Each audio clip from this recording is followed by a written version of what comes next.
Basta kay Zero dyan, ibang klase. Let's go! Okay, welcome ulit sa ating klase. Sa video na to, magsasagot pa tayo ng ilang mga problems tungkol sa activity-based costing. Okay? Sige, let's go! Ayan. So, merong magandang problem tayo dito tungkol sa activity-based costing at makikita natin yung step-by-step process kung paano magsagot ng isang ABC problem. Okay? So, basahin natin yung problem.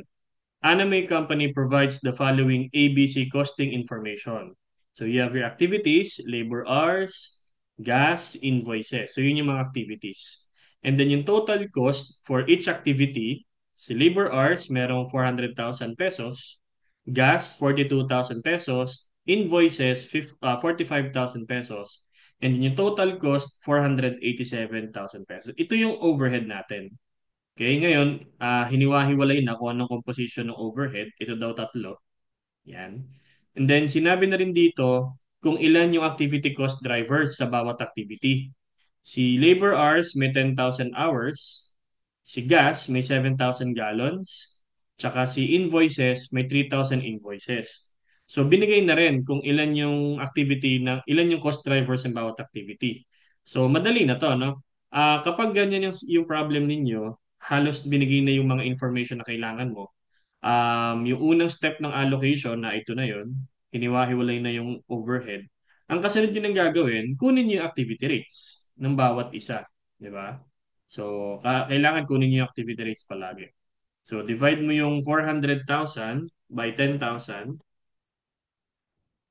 You have 40 pesos. And then 42,000 divide 7,000. You have 6 pesos. And then 45,000 divide 3,000.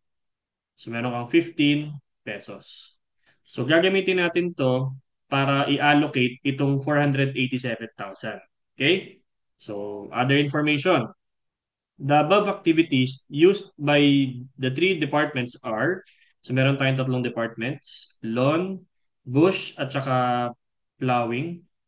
Si labor hours, si lawn department may 4,000 hours, si bush may 1,500 hours, sa si plowing department 4,500 hours.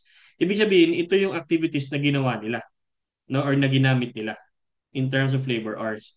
Si gas, gumamit siya ng 2,500 gallons, or si lawn department may 2,500 gallons, si bush department may 1,500 gallons, at si plowing department may 3,000 gallons.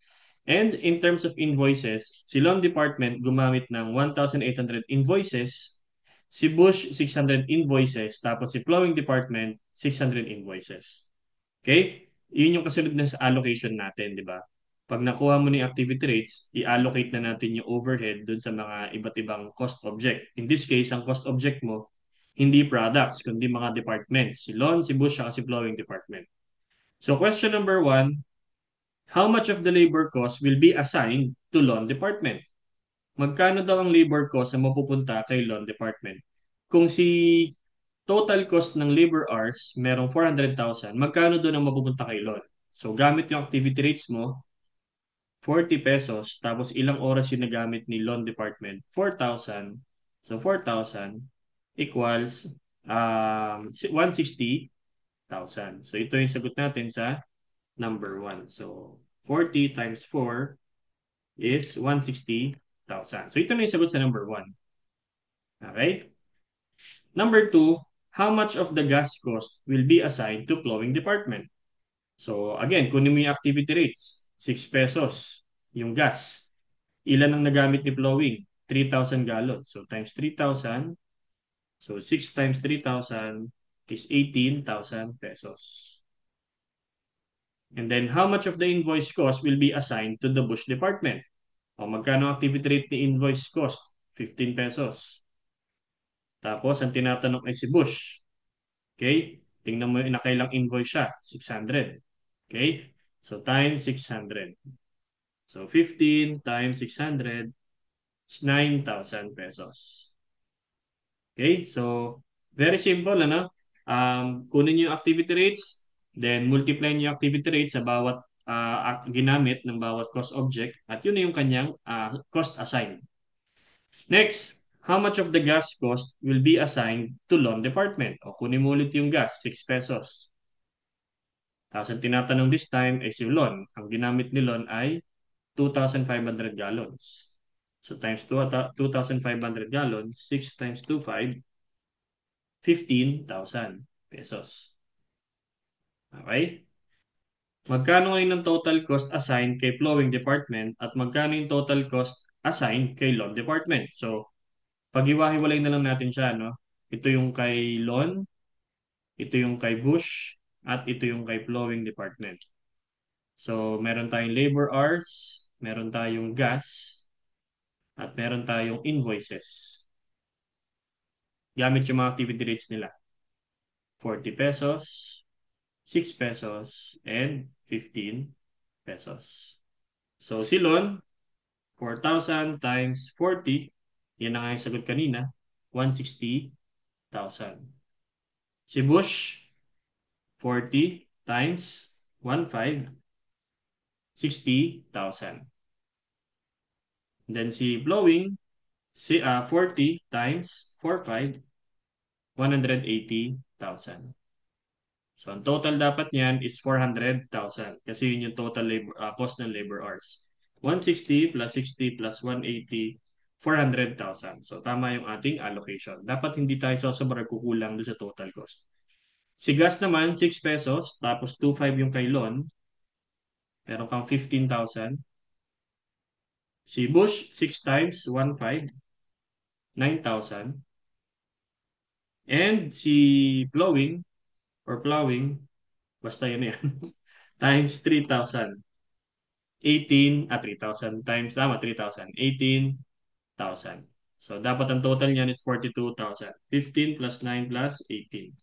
42,000. So, walang labis, walang kulang. Okay, invoices, 15. Ako nga, 15 nga ba? 15. Si Lon, may 1,800.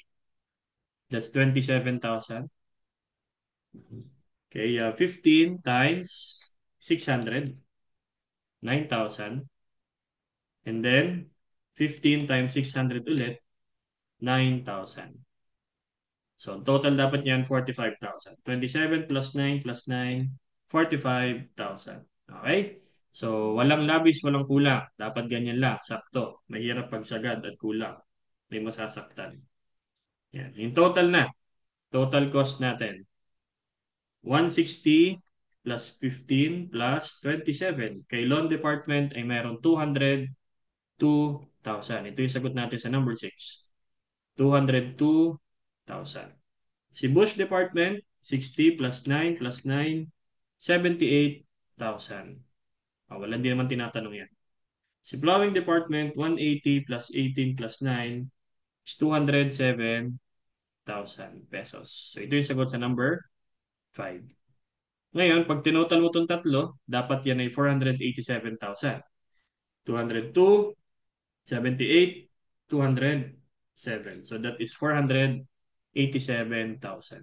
So, sakto lang tayo. Ito lang ay puro mga overhead ha. Baka hanapin nyo yung direct materials tsaka yung direct labor. Hindi siya given. So, again, ang activity-based costing, ang concern lang niya ay mga indirect costs kagaya ng overhead. Since ang direct materials at direct labor ay direct costs, hindi yan concern ng ABC. Kaya naman, hindi naman given dito. Baka kasi hanapin ninyo, ba't doon sa last video natin, merong materials at labor? Eh kasi given naman. Okay? Eh dito, wala naman. Tsaka ang tinatanong sa atin, magkano yung total cost na inassign kay Lon, kay Flowing, tsaka kay Bush. Gamit ang ating overhead. Okay? So, simple exercise para mas ma-familiarize kayo kung paano ina-apply or sinasagutan ang activity-based costing problem. So, meron siyang pattern, no? Just follow the pattern. Yun naman ang kagandahan sa cost accounting tsaka sa management accounting. May pattern tayong sinusunod. So, just remember the pattern at I'm pretty sure masasagutan niyo yung mga problems related to ABC. Okay? So, hanggang dito na lang muna tayo. Ingat kayo palagi. Mag-aral mabuti. Bye-bye!